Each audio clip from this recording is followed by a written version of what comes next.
Hero Nikhil గారి స్వయంభూ teaser release అయింది. నిజం చెప్పాలంటే చాలా బాగుంది టీజర్. ఆల్మోస్ట్ 10 to 15 టైమ్స్ చూసా. ఏనా అన్నిసార్లు చూసావు అర్థం కాలేదా అని అనుకోకండి. అర్థమైంది, నచ్చింది, బట్ సంథింగ్ మిస్సింగ్. అది ఏంటో తెలుసుకోవాలంటే వీడియో ఎండ్ వరకు చూడండి. ఈ సినిమాపై మీకునే డౌట్స్ అన్నిటిని క్లారిఫై చేస్తూ సినిమాపై మీకుండే ఎక్స్పెక్టేషన్స్ ని ఇంకా పెంచేస్తా. సో వీడియోలోకి వెళ్ళిపోదాం. ఇన్ కేస్ ఎవరైనా ఛానల్ ని సబ్స్క్రైబ్ చేసుకోకుండా చూస్తూ ఉంటే ఛానల్లో ఉన్న కంటెంట్ ని చూసి నచ్చితే సబ్స్క్రైబ్ అయితే కొట్టేయండి. వీడియో ఎండ్ వరకు చూసి వీడియో నచ్చితే లైక్ కూడా కొట్టేయండి. టీజర్ చూసిన దగ్గర నుంచి నాకు ఒక చిన్న డౌట్ ఉంది అండ్ ఎట్ ఏ టైం ఒక పెద్ద హోప్ కూడా ఉంది. స్వయంభూ టీజర్ చూసిన తర్వాత కొన్ని మైనస్ పాయింట్స్ అయితే కనిపించాయి. అవేంటో ఎండ్ లో చెప్తాను. కానీ నిజంగా చెప్పాలంటే నిఖిల్ నుంచి ఎలాంటి సినిమా వస్తుందని నేను అస్సలు ఎక్స్పెక్ట్ చేయలేదు. కార్తికేయ 2 తర్వాత నిఖిల్ కెరీర్ పూర్తిగా మారిపోయిందనే చెప్పాలి. పాన్ ఇండియా లెవెల్ గుర్తింపు అయితే వచ్చింది. కానీ ఆ తర్వాత వచ్చిన 18 పేజెస్ పై అప్పుడో ఇప్పుడో ఎప్పుడో ఈ 3 సినిమాల్లో ఒక్కటి కూడా బాక్స్ ఆఫీస్ దగ్గర స్ట్రాంగ్ గా నిలబడలేదు. అంటే దాదాపు 3 సంవత్సరాలుగా ఒక సాలిడ్ హిట్ కోసం వెయిట్ చేస్తున్నాడు హీరో నిఖిల్. ఇప్పుడు అదే గ్యాప్ తర్వాత వస్తున్న సినిమా స్వయంభూ. ఈ cinema director Bharat Krishnamachari. Previous movie cobra. ఆ సినిమాలో హీరోగా యాక్ట్ చేసింది చియాన్ విక్రమ్ గారు.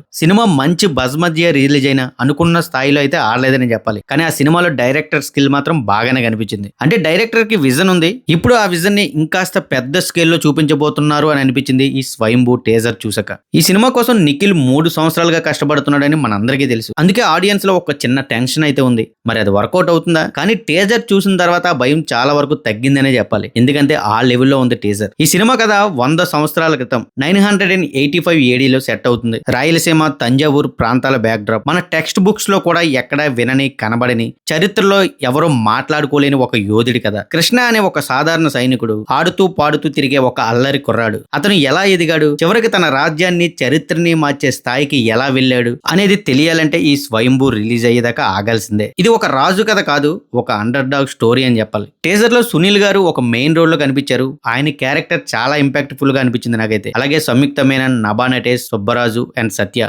చూస్తుంటే వీళ్ళందరికీ కూడా మంచి క్యారెక్టర్స్ పడినట్లే కనిపిస్తున్నాయి. కానీ ఇక్కడ ఒక చిన్న మైనస్ ఏంటంటే ఇవన్నీ కూడా మన తెలుగు ఆడియన్స్ కి తెలిసిన ఫేసెస్ మాత్రమే. మేబీ నాకు అనిపించింది అదర్ లాంగ్వేజెస్ ఆడియన్స్ కోసం 1-2 కొత్త ఫేమస్ ఫేసెస్ యాడ్ చేసి ఉంటే పాన్ ఇండియా లాంగ్వేజ్ బజ్ ఇంకా పెరిగేది అనిపించింది. ఎందుకంటే ఇది ఒక రీజనల్ ఫిల్మ్ గా రిలీజ్ అవ్వట్లేదు. 9 లాంగ్వేజెస్ లో పాన్ వరల్డ్ గా రిలీజ్ అవుతుంది. టీజర్ లో ఇంకా బాగా అనిపించింది ఏంటంటే సెల్వా సినిమాటోగ్రఫీ చాలా రిచ్ గా ఉంది. ఇకపోతే రవి బస్రూర్ గారి మ్యూజిక్ అయితే మూవీ తాలూకా స్కేల్ ని పెంచిందని చెప్పాలి. తెలుసు కదా తను ఎలా కొడతాడో.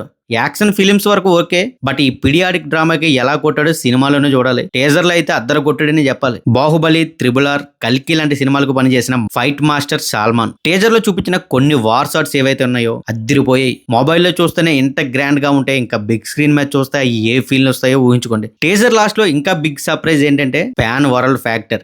ఈ సినిమాని 9 భాషల్లో రిలీజ్ చేస్తున్నారు. బేసిక్ గా మన ఇండియాలో పాన్ ఇండియా మూవీ అంటే తెలుగు, తమిళం, కన్నడ, మలయాళం, హిందీ మాత్రమే. కానీ ఈ సినిమాని ఇంగ్లీష్, అరబిక్, స్పానిష్, చైనీస్ లో కూడా రిలీజ్ చేస్తున్నారు. నిజానికి ఇది చాలా పెద్ద రిస్క్ అనే చెప్పాలి. నిఖిల్ మనకి మాత్రమే తెలిసిన హీరో, కానీ వరల్డ్ ఆడియన్స్ కి కొత్త. చూద్దాం మరి సినిమా రిలీజ్ అయ్యాక వరల్డ్ వైడ్ గా తనకంటూ ఒక ఫేమ్ తెచ్చుకుంటాడేమో. సినిమాలో నిజంగా అంత పొటెన్షియల్ ఉందని మీరు అనుకుంటున్నారా? ఖచ్చితంగా కామెంట్ లో చెప్పండి. ఇప్పుడు నేను మొదట్లో చెప్పిన డౌట్ ఏంటంటే టీజర్ అంతా బాగానే ఉన్నా కొన్ని షార్ట్స్ చూస్తుంటే మగధీర, బాహుబలి వైబ్ అయితే చాలా స్ట్రాంగ్ గా కనిపిస్తుంది. ఇన్స్పిరేషన్ అనేది ఓకే, కానీ కంపారిజన్ ఎక్కువైతేనే సమస్య. ఇంకొక విషయం కలర్ గ్రేడింగ్ అండ్ కాస్ట్యూమ్స్ కూడా అదే టోన్ లో ఉన్నాయి. ఒక్కొక్కసారి ఇలాంటి సినిమాలకి ఇది ప్లస్ కూడా కావచ్చు అండ్ మైనస్ కూడా కావచ్చు. గ్రాండ్ ఫీలింగ్ వస్తుంది కానీ కొత్తదనం తగ్గే రిస్క్ కూడా ఉంటుంది.